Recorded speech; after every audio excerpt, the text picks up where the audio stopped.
हरिः लोकाभिरामं रणरङ्गधीरं राजीवनेत्रं रघुवंशनाथं कारुण्यरूपं करुणाकरं तं श्रीरामचंद्रम शरणं प्रपदे। मानस प्रेमियों, श्री रामचरित मानस में भगवान के गुणगान वर्णन संग्राम में आपका स्वागत है।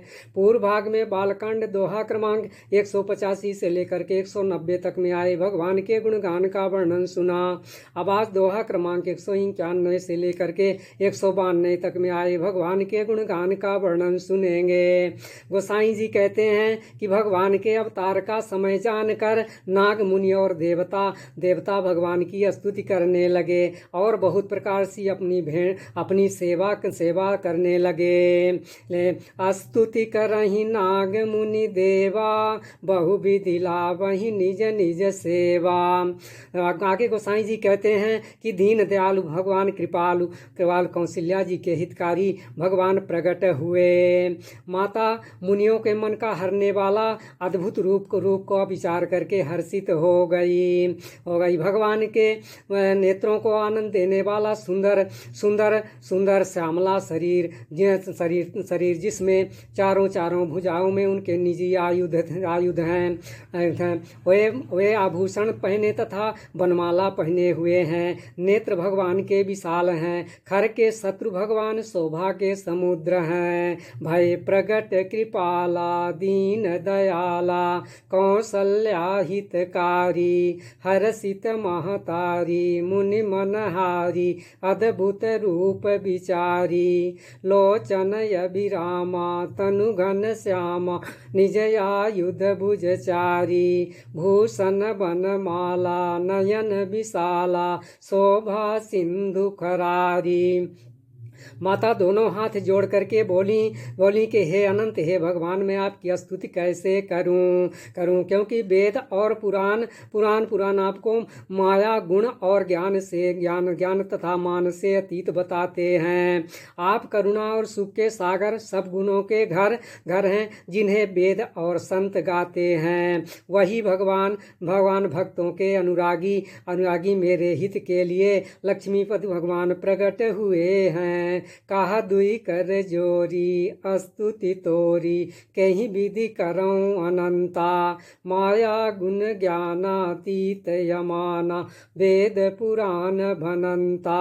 करुणा सुख सागर सब गुण आगर, जही गावहि श्रुति संता। सो मम हित लागी जनय अनुरागी, भयउ प्रगट श्रीकंता। वेद जिनके रोम रोम में अनेकों ब्रह्मांडों के समूह बने हैं बताते हैं वही भगवान हमारे गर्भ में रहे। यह उपहास की बात सुन करके बड़े बड़े धैर्यवानों के भी मति स्थिर न रहेगी। माता को जब ज्ञान उत्पन्न हुआ तो भगवान मुस्कुराए। भगवान बहुत प्रकार की लीला करना चाहते हैं, इसलिए माता को पूर्व जन्म की सुंदर कथा समझाई, जिससे माता को पुत्र का प्रेम प्राप्त हो सके। ब्रह्मांड निकाया निर्मित माया, रोम रोम प्रतिवेद कहे। मम उर सोबासी यह उपहासी, सुनत धीर मति थिर न रहे। उपजा जब ज्ञाना प्रभु मुस्काना, चरित बहुत विधि कीन चाहे। कही कथा सुहाई मातु बुझाई, जही प्रकार सुत प्रेम लहै।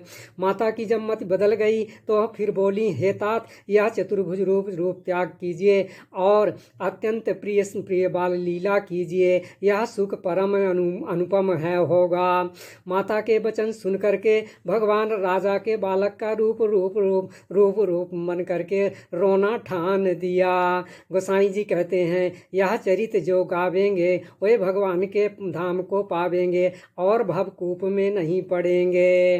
माता पुनि बोली सोमति डोली, तजहु तात यह रूपा, की जय शिशु लीला अति प्रियशीला, यह सुख परम अनूपा। सुनि बचन सुजाना रोदन ठाना, होई बालक सुर भूपा। यह चरित जे गावहीं हरिपद पावहीं, ते न परहीं भवकूपा। गोसाई जी कहते हैं कि ब्राह्मण, गौ, देवता और संतों के हित के लिए भगवान ने मनुष्य रूप में अवतार लिया है। भगवान माया, गुण और इंद्रियों से परे हैं। उनका शरीर अपनी इच्छा से निर्मित हुआ है। विप्रधेनु सुर संत हित लीन मनुज अवतार, निज इच्छा निर्मित तनु माया गुण गोपार। इस प्रकार से आज के वर्णन का ही विश्राम, आगे का वर्णन अगले भाग में सुनाया जाएगा। धन्यवाद।